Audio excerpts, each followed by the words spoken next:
بعض چیزیں ایسی ہوتی ہیں کہ جنہیں پانی بہا کر لے جاتی ہے۔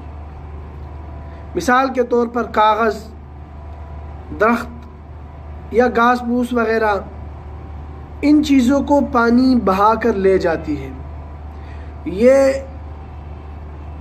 ٹہنے والی چیزیں نہیں ہوتی، استقامت ان میں نہیں ہوتی، تو پانی کا دباؤ آتا ہے، ان چیزوں کو بہا کر پانی لے جاتی ہے۔ لیکن کچھ چیزیں ایسی ہوتی ہیں جیسی چٹان، پانی اسے بہا کر نہیں لے کے جا سکتا، بلکہ یہ چٹان پانی کے رخ کو ہی موڑ دیتی ہے۔